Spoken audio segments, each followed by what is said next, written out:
Hey folks, Bob Yeager, Trucks, Tools, and Tractors. So yesterday I went out hunting. I was going to record you guys a really cool hunting video, you know, going out in the woods, doing a little tracking, doing a little grunting, sitting in the tree stand. And here's what happened. I was walking I was walking out that way past the shop and everything, and I was just going into the woods. I wasn't even one step into the woods, and here comes this herd of deer through. So there's some nice doe coming through, and I took a shot, and hunting was over. I don't record videos of like gutting and skinning and all that stuff, just simply because a lot of people don't like seeing that stuff, and honestly there's plenty of videos on YouTube where you can find that stuff. Well, one thing I was thinking about today as I'm going out to process, I process my own meat.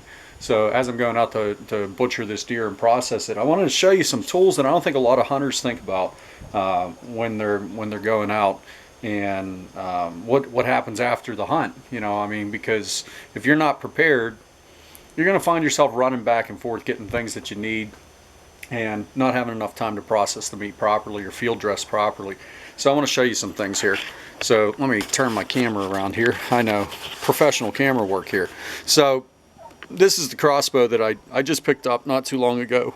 First time I used it, really, it's a Barnett Raptor FX dead shot. I mean, it's a perfect shot. Now what I did change, I used the Easton Magnum arrows. I didn't use the original arrows that came with it, so I used the Easton Magnum, and I used pretty small Raptor broadheads on that. They work really well. It's got the Barnett 4x32 scope. It's about $500. Perfect. I mean, this crossbow will last me forever, right? But here's some tools that a lot of hunters don't think about before they go out. Obviously, you're going to have your deer grunt, doe wheeze, you know, fawn grunt. Now, I'm using the extractor. This was actually the first year I decided to use this. I picked this up at Dunham's, and it didn't cost that much. It was like 15 bucks or something like that. And I have to admit, when those doe were walking by, and there was a couple buck walking by, they were just out of my sight at about 55 yards going down into the brush. And I popped this grunt just a couple times, couple little like that, and they come right back around. It was that quick. It's got a nice blow wheeze on it. It's got adjustables, so you can choose doe, fawn, or buck right here, so you can just slide that, which I like. You can blow on it pretty hard and it doesn't sound out, and it works. Always keep a fixed blade knife with you, especially with a skinning blunt on it, because you want to be able to cut fast and slide right up the belly and get that opened up. I keep a saw with me for multiple reasons. It folds up. This one needs cleaned, obviously, but it folds up. It fits in my cargo pant pocket. It's just a Corona razor tooth saw, really great, professional quality, and I use that for cutting limbs out of my way, cutting brush back, and I also use it for cutting bone while I'm skinning. So if I need to cut the you know, the chest cavity open a little bit more, I'll use that saw. I'll just break it out and clean it when I come back. Also, you know, a good chainsaw. Keep a good chainsaw on standby. If you're traveling hunting, keep it in your truck. Before hunting season, you know, a good Echo or Stihl chainsaw. It doesn't have to be real big or anything. I know mine was about $600 for my Echo, but a good sharpening kit for your chainsaw. Keep that there, okay, all the time, because I buy really expensive blades. They're probably about 40 bucks a piece for my chainsaw, but I've sharpened those blades probably at least 20 or 30 times, and they're still like new. Okay, also get yourself a good hatchet that you can keep on your belt when you're hunting. Now, I keep a Fiskar with me. I do not use the factory edge on it. I actually sharpen it myself. After any tool that I buy, I resharpen after I buy them, because the factory edge will go dull like almost immediately. Same with my knives. I resharpen the edge as soon as I get them and everything, so they don't go dull. But a nice little Fiskar. It's not the best axe in the world, but it's great for when you're going out hunting. You need to remove brush, or maybe you need to create a sling or some kind of you know, whatever you call it, gurney. Like you just take two logs, chop them up, tie them together, keep some paracord with you, and you can drag your deer out pretty easy like that. Because trust me, if you just try to drag it out by a rope and you're on some steep hills, it's not so easy. But one of the biggest things is be prepared for after. I have this Eastman outdoor field dressing kit and processing kit, and it's probably one of my favorites. I've had it for a really long time. They're easy to find, they're inexpensive. It's got your bone saw, you know, a pair of shears, sharpening ferrule, you got all your filleting knives and quartering knives, and it's all in a nice case. You know, the one thing I see with a lot of hunters is, you know, they're all about their ammo, and they're all about their guns, and they're all about their tree stands, and then these simple tools they miss out on. And this thing is, you buy these tools one time, you take care of them, you have them forever. You know, I remember my dad's kit.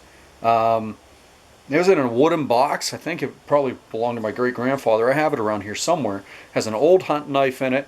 It's got a couple fixed blade filleting knives in it. It's got a saw, and it's got a hatchet. That's it. And it fit in this tiny little box, and he kept it in his truck when he went hunting, and he had that forever. He never had to buy new stuff and keep replacing that stuff. So like today, what I'm going to do is clean up my blades, sharpen everything, and when I'm done processing deer, clean all that stuff, sharpen everything, and put them away. And then they're ready for me next time. Okay.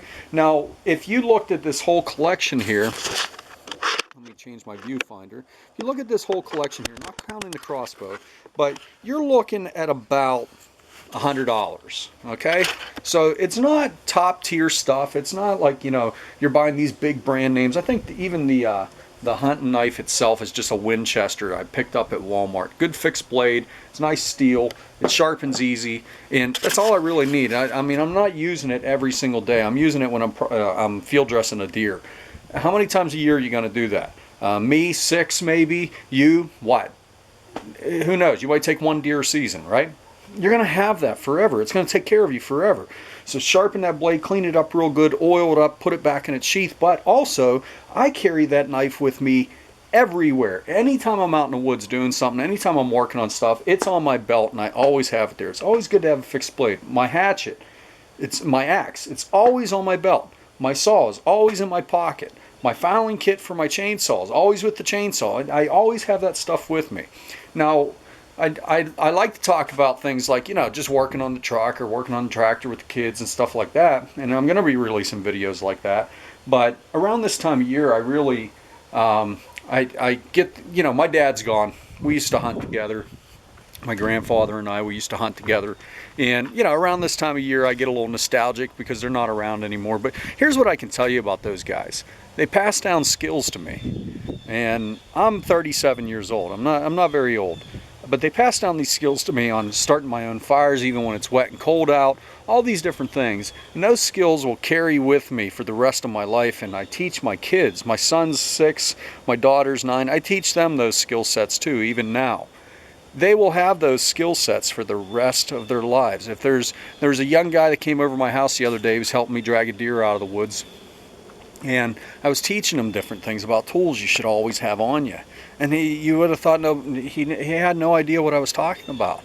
And I'm like, geez, oh man. And he was talking about, what kind of guns do you have? Well, you got to have a shotgun, you got to have a hunting rifle, you got to have a bow, and if you can, a crossbow. That's a luxury, a crossbow, right? Those things will provide for your family.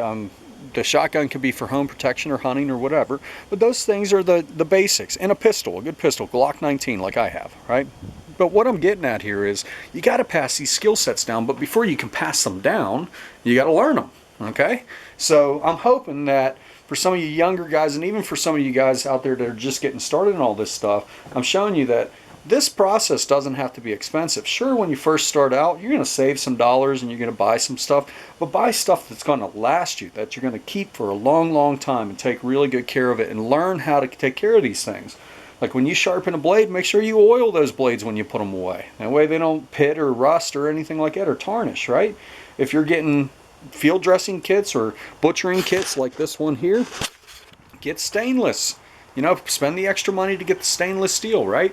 But what I'm getting at is be prepared for all the little things. These hand tools that I have here, I can do so many things with just these hand tools. You'd be amazed.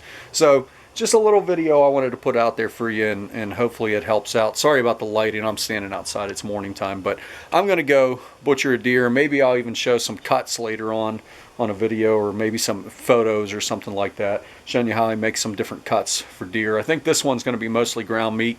It wasn't very big, And we use the venison in everything, spaghetti, tacos, everything you could possibly imagine. So first one of the year, early season, it's only mid-October. So I think that's what we're going to do. But I'll show you some different cuts that I like to do. But for right now, you know, I'll try to put some links below where you can get some of this stuff.